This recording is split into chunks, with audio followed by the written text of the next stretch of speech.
2025 퇴직연금제 완전 정복. 퇴직금 일시금으로 못 받는다고요? 퇴직할 때 퇴직금을 한 번에 못 받는다면 어떨까요? 2025년부터 퇴직연금제가 바뀌면서 퇴직금 수령 방식이 완전히 달라집니다. 게다가 기존 퇴직금 대상자도 예외가 아닐 수 있다는 사실 알고 계셨나요?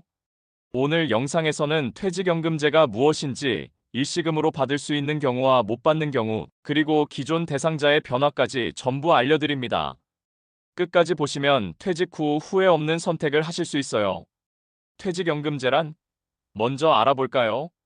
퇴직연금제는 회사가 근로자의 퇴직금을 금융기관에 맡기고 퇴직할 때 한 번에 받는 대신 연금 형태로 나눠서 지급하는 제도입니다.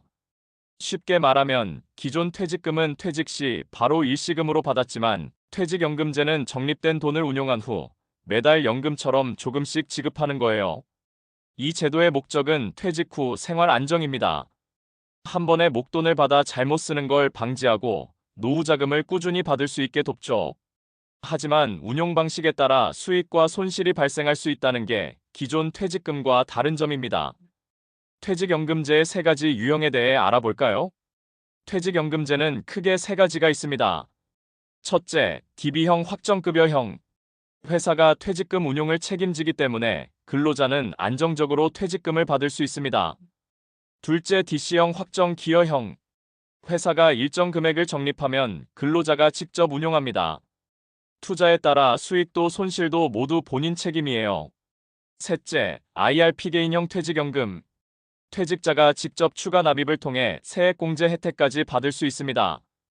이제 여러분은 회사에서 어떤 퇴직연금제에 가입되어 있는지 꼭 확인해 보셔야 합니다. 같은 회사여도 직급이나 입사 시기에 따라 다를 수 있으니까요. 2025년 개편 핵심과 일시금 가능 여부에 대해 알아볼까요? 2025년부터는 퇴직금 일시금 수령이 점점 어려워집니다. 앞으로는 대부분 퇴직금을 최소 5년 이상 연금 형태로 받아야 하고 일정 금액 이상은 일시금으로 아예 받을 수 없게 됩니다. 하지만 예외도 있습니다.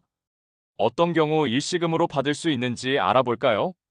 첫째, 퇴직자가 만 55세 이상이고 연금 수령 기간이 10년 이상, 그리고 회사 근속 기간이 10년 이상인 경우.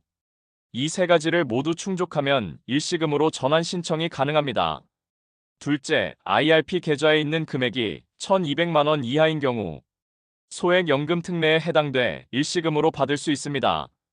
셋째, 연금으로 받기엔 너무 소액이라 실질적인 연금 효과가 없을 때도 일시금 가능성이 있습니다. 반면 이런 경우는 일시금이 어렵습니다. 첫째, 퇴직연금 적립금이 일정 금액 이상인 경우. 둘째, 법 개편 이후 적립된 퇴직연금. 셋째, 55세 미만 퇴직자 또는 연금 수령 기간이 10년 미만인 경우입니다. 그렇다면 기존 퇴직금 대상자는 퇴직금 어떻게 수령받을까요?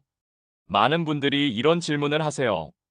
그럼 기존 퇴직금 대상자는 괜찮은 건가요? 기존 퇴직금 대상자는 퇴직연금제가 강제로 적용되지 않습니다. 퇴직연금제는 2005년 12월 1일 이후 입사자부터 의무 적용이고요. 그 이전 입사자는 기존 퇴직금 제도를 그대로 유지할 수 있습니다. 즉, 퇴직 시 한 번에 일시금으로 받을 수 있죠. 하지만 예외가 있습니다. 회사가 단체 협약이나 사규 개정으로 기존 퇴직금을 퇴직연금제로 전환하기로 하면 기존 대상자도 연금제로 넘어갈 수 있습니다. 그래서 반드시 회사의 퇴직금 규정을 미리 확인하셔야 합니다. 그렇다면 퇴직연금 잘 운용하는 방법도 알려드릴까요? 첫째, DB형은 회사가 운용하니 안정성 유지.